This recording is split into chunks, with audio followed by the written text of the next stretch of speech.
What's going on, everybody? Welcome back to the DFS Dose YouTube channel. I'm Ben Hauber, and today we're going to be taking a look at the top cash game plays for DraftKings in Week 8.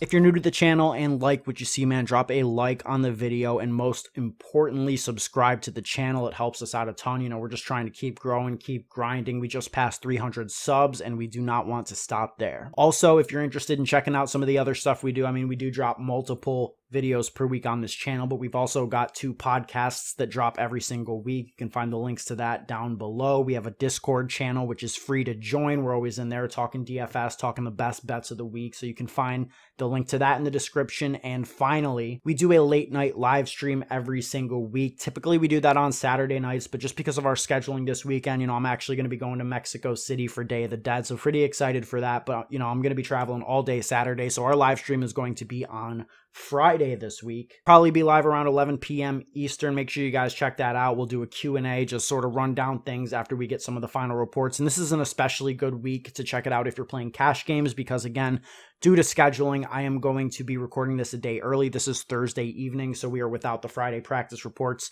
So we'll have a little bit more information on the slate tomorrow evening or tonight when you guys are seeing this. So check it out. Friday night live stream going up around 11 p.m. Eastern on this YouTube channel, on our Twitter. And without any further ado, man, let's get into the top cash game plays for Week 8 on DraftKings. Starting off with the quarterback position, it's a pretty easy week in my opinion. Not too many options that really stand out, especially in the cheap range. So I do think we're going to be paying up, and the top 2 options, in my opinion, pretty clear as day. It's Josh Allen at 8,100 and Jalen Hurts at 7,200. My preferred lean, just because some of the options that we're going to want to be paying up for at the other positions, would be Jalen Hurts. You do get a $900 discount to go down to him. And, we talk about it week in and week out. I don't think I've done a single video, in this cash game series all year where Jalen Hurts' name hasn't been included, because his floor is so high. His ceiling is high. Dude hasn't scored under 21.8 points on DraftKings this week. I know he hasn't been great in real life, but we're not playing, daily real life sports. We're talking daily fantasy sports. And in fantasy football, Jalen Hurts is absolutely goated. I honestly don't really see much of a need to get away from him or really, ramble on about it. You guys should know at this point, he gets a ton of rush attempts. They have a pretty good pass rate as well. I think he's game script independent. A lot of the times he's been getting there in the fourth quarter, but I think, even if they just completely wash the Lions, which I don't really think is a great assumption just because the Lions have been playing teams closely.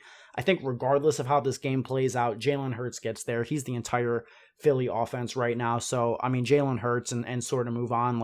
If you find yourself with extra salary, you can always go to Josh Allen. He's got a great floor. He's got a great ceiling, probably the higher ceiling between the two. And I don't dislike going up to Josh Allen. It's just Cooper Kupp's $9K. We've got some high price running backs that are in play. And I think you take the $900 discount to go down to Jalen Hurts and just sort of call it a day for cash games this week. At the running back position, I think we're sort of doing the same thing we did last week, and that's starting with Darrell Henderson. He got a $100 price decrease going down to $6,500 this week after he sort of disappointed in the box score last week, but the usage is great. The spot is great. The Rams have, the second highest implied team total on the slate. They're obviously going to be in a positive game script going up against Houston, and, Houston not going to be able to stop the Rams. They're going to be able to do whatever they want. And Henderson's role is just so good. His price is so good. I would definitely expect him to bounce back in this spot. The Rams are favored by over 2 touchdowns. So, I think you just start off with Darrell Henderson, and then you sort of, that's where the conversation begins. In terms of some of the other guys I'm considering, Kenneth Gainwell stood out a little bit early in the week with Miles Sanders expected to miss. Gainwell had some encouraging usage. I think, after Sanders went out, he had 35 snaps compared to Boston Scott's 23, ran 24 routes compared to Boston Scott's 12. So he was the guy in, the absence of Miles Sanders. But, would I be shocked if Boston Scott comes out and outproduces Kenneth Gainwell?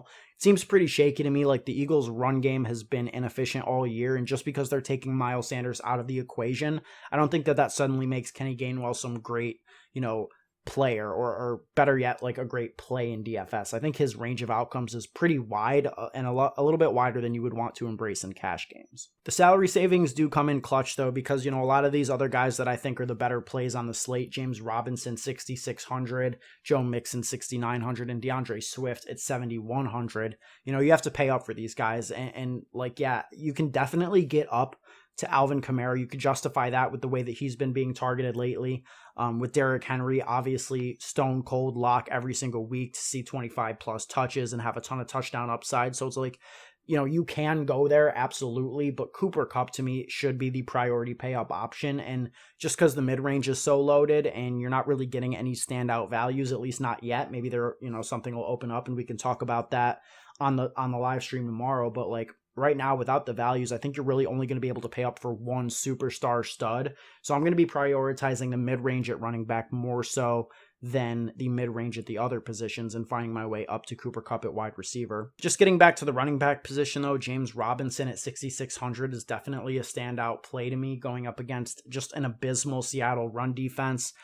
Jags are coming off a bye. I guess it's a tough spot going on the road to Seattle, but Seattle hasn't won a game at home yet this season. I don't know if how much you would consider the Jags live in this spot, but I think they're definitely live to win this game. And, it's just a great matchup for James Robinson. The last time we saw this team play, James Robinson handled 100% of the backfield touches. Carlos Hyde was not a factor at all. So I like James Robinson, price included at 6,600. Joe Mixon against the Jets. I mean, I think that's pretty self-explanatory. The Jets are just, in a horrible spot right now. They've got Mike White starting at quarterback. Like this is going to be just, it should be a stone cold blowout, I think. So, Joe Mixon, positive game script.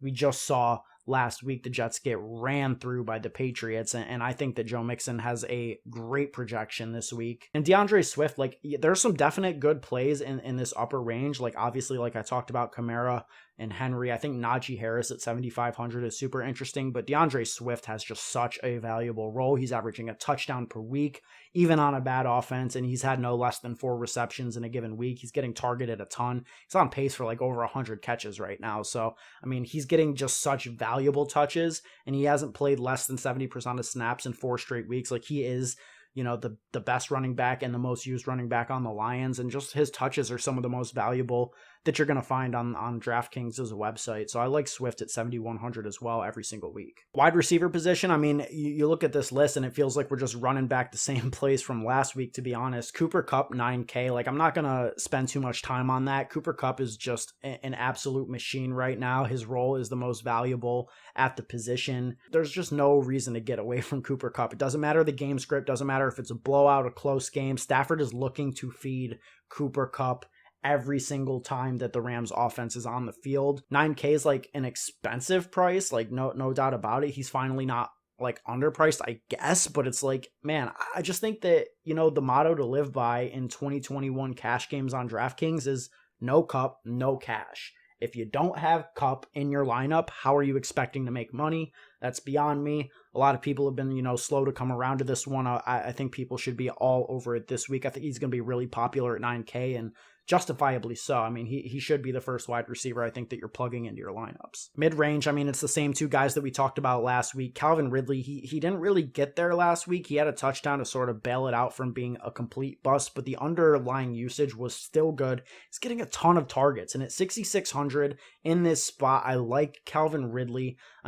We've just got to sort of expect the targets and the production to start to match up at some point. And that's sort of the same argument that we've got with T. Higgins down at 5,200. Like, I know that Jamar Chase has been the one, grabbing all the headlines, making all the big plays in the Bengals offense. But, realistically, T. Higgins has a better target share when they're all healthy. Like, T. Higgins, out-targeted Jamar Chase even last week when Jamar Chase was putting up 200 yards and Higgins was, disappointing from a fantasy perspective. So, Higgins at 5,200, I think, is the top value on the board. And Calvin Ridley, it's like we're just hoping that he finally puts it all together. We've seen enough success from him in the past. We know he's got talent and the price is affordable. He's a great play this week, in my opinion. Chris Godwin, 6,400, just absolute monster game last week. And I think we could definitely see that again. Antonio Brown was seen with crutches at Wednesday's practice, missed Thursday's practice. He seems doubtful at best at this point.